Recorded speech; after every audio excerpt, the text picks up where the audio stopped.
Hi, my name is Robert Shelley with Shelley Law, and I'm an attorney that assists physicians with employment contract issues and assists kind of residents and fellows just coming out of training with a smooth transition into their kind of burgeoning professional career.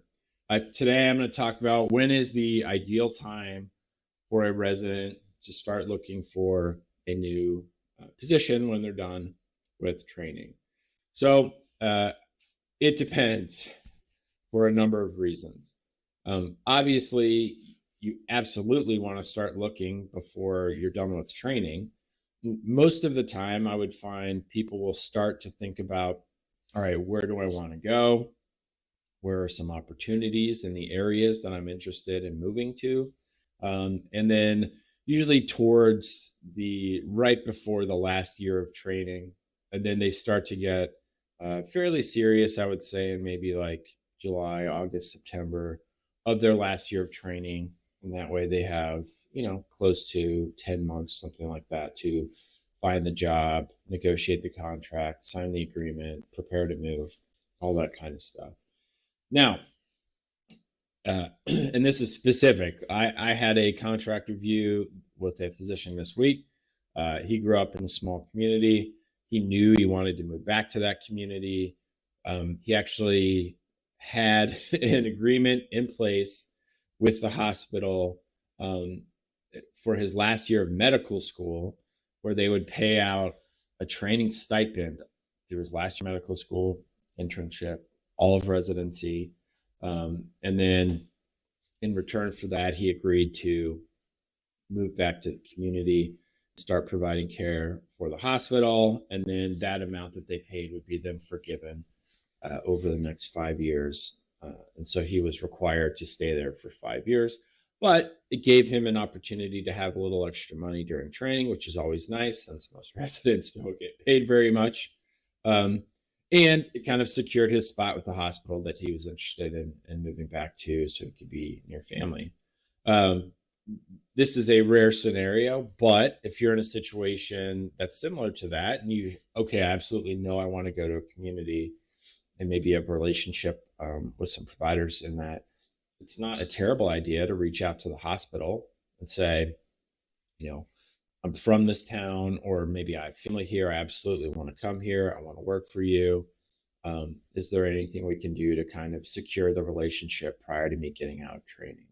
Now, the only downside to that is if something happens where you would not be able to move or start with that employer, then you would obviously have to pay back whatever training stipend that they paid out. So that's the first thing. And the earliest way of looking for a job is either at the very end of med school or at the beginning or middle of your training, when you absolutely know the place where you want to go. Now, this is not the scenario for most residents.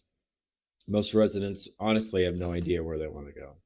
So there are a couple of good places to look for jobs. Now, one, there will be job fairs. Different facilities will come out to our training, and they'll try to entice the residents to come to their facility. So that's one way of doing it. Just asking the attendings or any of the older physicians that you're working with if they know of any positions. Now, this does happen frequently for jobs that are not even in the city where you're finishing up your residency. So that's something to keep in mind. And then the last way, obviously, is just getting on the internet and doing a normal job search and look for postings and that type of thing. Another way of doing it is to be completely proactive and specifically reach out to some practices in the area where you want to move. I mean, if you're in a specialty, there's only going to be so many opportunities in a city. And so just identifying, all right, well, these are some places I might be interested in, and just saying, hey, I'm going to be out of training in a year or a year and a half or whatever. There are many, many practices that are planning that far out that may not need a physician now, but absolutely will have a need in a year and a half, and that may be interested. So that's a great way of doing it. There's no downside. And there are definitely times where someone may say, you know what, I'm not looking for anyone, but I have a friend in town who is, because obviously, you know, all of the, or at least many people know many of the different people and their specialties in the cities. So they may have some opportunities as well. And then kind of the last way would be through a recruiter.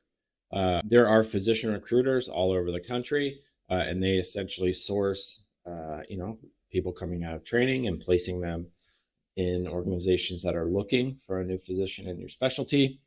You will not have to pay for a recruiter. The employer will pay a fee to the recruiting agency once you are placed there, and usually have to stay for at least a year. So there is no downside to you reaching out to a physician recruiter, because you're ultimately not going to have to be the one that pays any of the fees. The employer who's hiring you would be the one that foots that bill. So just to kind of summarize, we have reaching out to a hospital specifically if you know you want to move back to an area maybe where you grew up.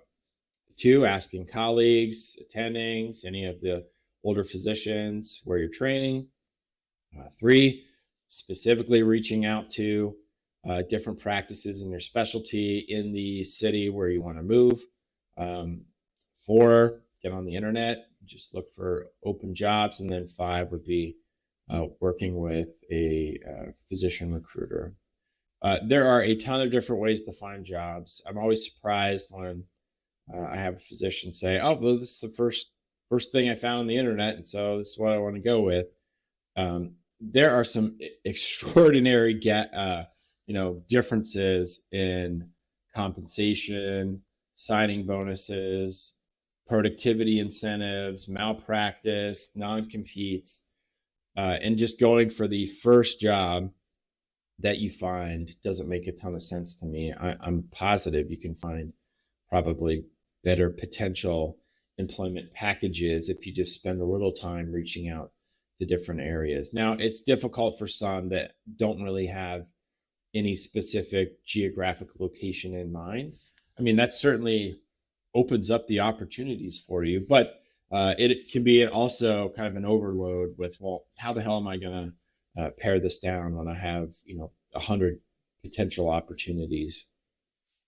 You just got to do the work. I mean, I know you're tired, don't have a ton of free time when you're training, but this is pretty important, and putting the time in to find kind of the ideal opportunity is certainly, worth undergoing. Well, if you have any questions about job search, where to look, I'm happy to answer any questions you have. Feel free to contact my law firm at the phone number listed below in the description.